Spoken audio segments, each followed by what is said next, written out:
Mungkin kalau aku bilang jurusan kedokteran, kalian udah nggak asing lagi kan? Nah, tapi kalau misal aku bilang jurusan sistem informasi, kira-kira apa yang terlintas di benak kamu? Nah, di sini aku bakal ngejelasin apa itu jurusan sistem informasi.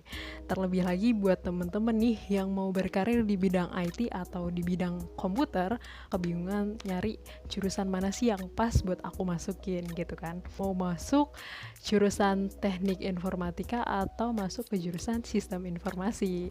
Nah, kalau secara umumnya perbedaannya itu di teknik informatika kalian akan mempelajari lebih dalam bagaimana suatu pembuatan aplikasi. Sedangkan kalau di sistem informasi kalian akan mempelajari tentang IT bisnisnya. Kan di setiap univ itu pasti punya kurikulum yang berbeda. Nah, otomatis kalian kalau mau masuk ke jurusan sistem informasi ya dilihat dulu nih kurikulumnya gitu. Kalau di universitas aku itu ada 3 konsentrasi. Jadi setelah kalian masuk ke jurusan sistem informasi, nanti kalian bakal ada penjurusan lagi tuh yang namanya konsentrasi nih. Konsentrasi. Yang pertama ada financial teknologi, terus yang kedua ada digital business atau e-commerce, terus yang ketiga ada kreatif multimedia. Nah, di sini kalau di financial teknologi kalian akan berfokus ke app sama keuangan tentunya. Jadi kayak ngebuat aplikasi kayak Dana, OVO kayak gitu.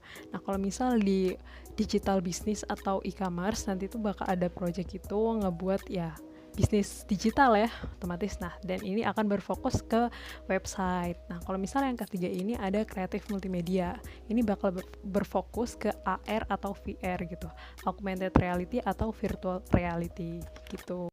Jadi gak heran ya kalau misal anak lulusan sistem informasi ini ada yang kerja di perbankan, ada yang kerja di programmer, ada yang kerja di analis gitu. Jadi gak perlu diheranin lagi gitu karena emang prospeknya luas banget gitu. Terlebih lagi kalau kalian itu lebih mendalami di bidang ngodingnya. Kenapa? Karena makin ke depan ini kan kita makin ke era digitalisasi ya.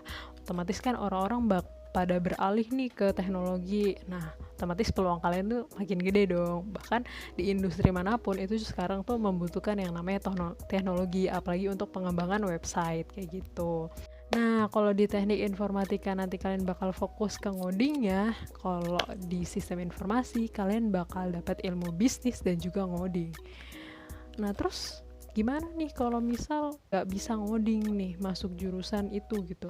Itu sebenarnya nggak apa-apa banget gitu karena aku sendiri dari awal itu nggak bisa ngoding dan aku baru bisa ngoding itu pas masuk ke kuliahan.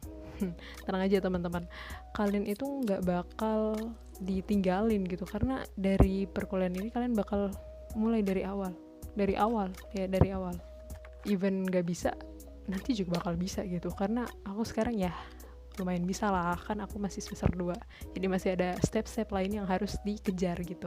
Ya lagi kalau di sistem informasi itu nggak ada fisika, nggak ada kimia sama sekali, nggak ada adanya cuma ngoding sama matematika, perhitungan gitu ya, akuntansi, matematika bisnis. Dan yang paling penting lagi kalian tuh bisa ngasah skill problem solving kalian sama critical thinkingnya karena kan dalam pembuatan aplikasi kan harus benar-benar jeli ya. Ini tuh gimana sih biar sistemnya berjalan dengan lancar dan bisa diterima dengan user dengan baik. Jadi pengguna itu gunain tuh nyaman gitu. Kayak kalian kalau gunain YouTube tuh udah nyaman banget kan? Ya kenapa? Karena emang sistemnya udah bagus. Semoga miskonsepsi tentang jurusan sistem informasi itu bisa turun ya gitu. Apalagi yang mungkin stereotipnya, kamu kan anak IT pasti bisa dong benerin laptop, pasti bisa dong begini-begini. Aduh, nggak semua anak IT tuh begitu ya. Jadi tolong di highlight lagi. Kalian kalau punya teman IT tuh dilihat-lihat, Denny sebenarnya apa yang dia pelajarin gitu. Jadi emang dicari tahu dulu gitu ya. Jangan langsung bilang kamu kan anak IT. Nggak semua IT tuh bisa ngelakuin hal itu gitu. Nah, karena IT tuh sangat luas. Kayak gitu dulu video dari aku. Semoga bermanfaat dan sampai jumpa.